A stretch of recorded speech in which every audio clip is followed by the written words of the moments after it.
Villa Adib, kekal misteri singgah ke hari ini, terletak di Bukit Siol namun tidak berpenghuni. Rumah tersedekam indah tetapi usang dipenuhi hutan, semak serta daun-daun kering. Sehingga kini tiada siapa pun tahu pemiliknya.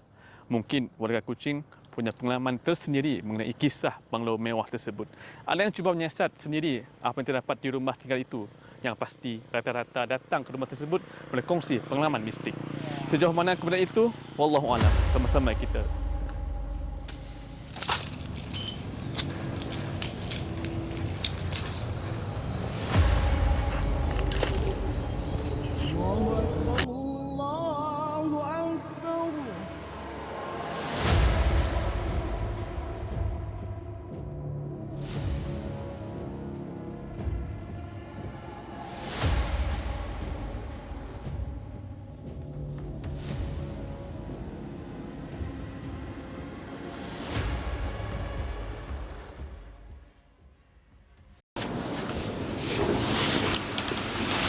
Boleh mulakan?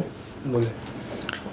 Ada satu cerita mengisahkan pengalaman seorang lelaki dari Ipoh Perak yang datang ke Kuching untuk bertemu isterinya selepas bersalin. Lelaki berkenaan hanya dikenali dengan nama Syamil. Ia berlaku pada tahun 2021. Selepas mendarat di lapangan terbang antarabangsa Kuching, dia mengambil kereta yang disewanya untuk pulang ke kampung isterinya di Semayang. Nak dijadikan cerita, Syamil memandu berserangan. Ketika melalui jalan Bukit Siol, keretanya tiba-tiba berhenti dan tidak dapat dihidupkan. Dengan keadaan hujan dan lewat malam, Syamil keluar untuk melihat keadaan kereta tersebut. Telefon pula kehabisan bateri. Di depan tempat kereta parkingnya, ada sebuah rumah seakan masjid. Rumah banglo besar, megah dan mewah. Syamil pergi ke rumah itu untuk mendapatkan bantuan, sekurang-kurangnya meminjam telefon bagi menghubungi isterinya. Salam diberi dan salah dijawab. Lega bagi Syamil kerana ada orang yang dapat membantunya.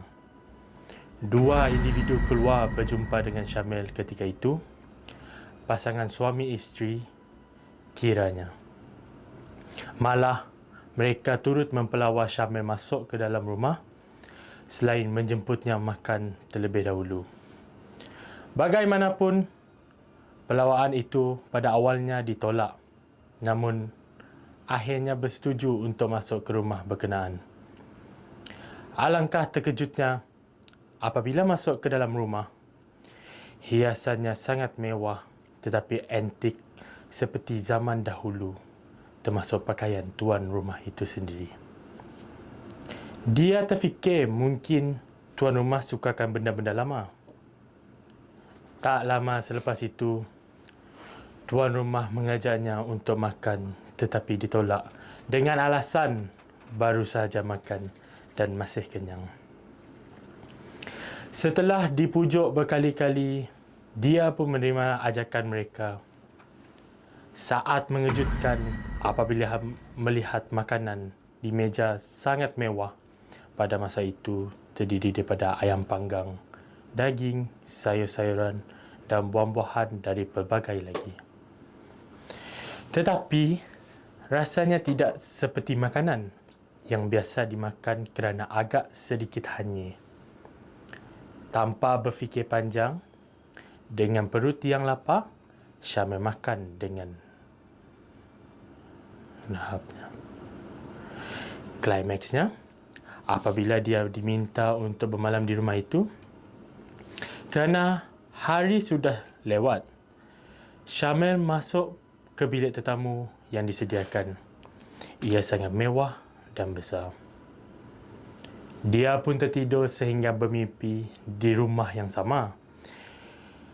Dia dikejar oleh dua makhluk berambut panjang dan berwajah merah. Rambutnya hitam, panjang sehingga kakinya. Syamil berusaha lari dan mencuba untuk mencari jalan keluar. Namun gagal. Dalam mimpi itu pun dia dapat melihat meja makan yang dipenuhi dengan makanan tadi. Tetapi makanan tersebut hanya dipenuhi dengan ulat dan siput babi. Cukup masa terdengar laungan azan. Dia terjaga daripada tidur dan mimpi. Alangkah terkejutnya Syamil melihat suasana sekelilingnya hanya bilik usang.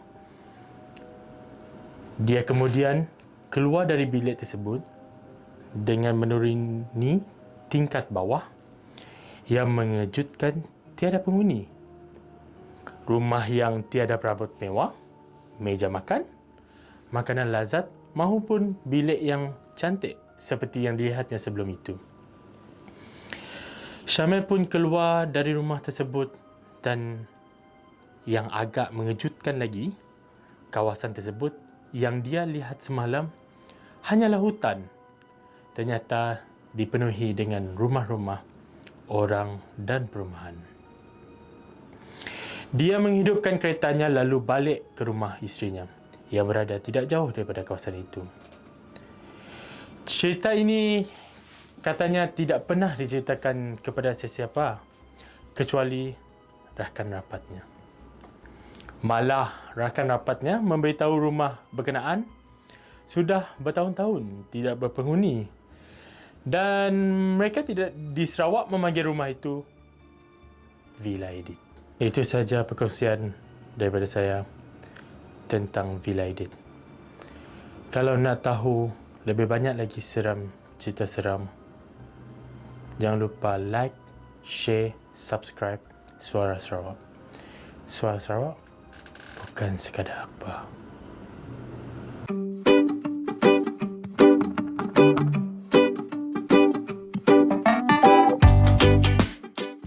Ikut kami, saya baca e-Akhbar, News Sarawak Tribune dan Suara Sarawak di telefon pintar. Register free app STSS e-paper now.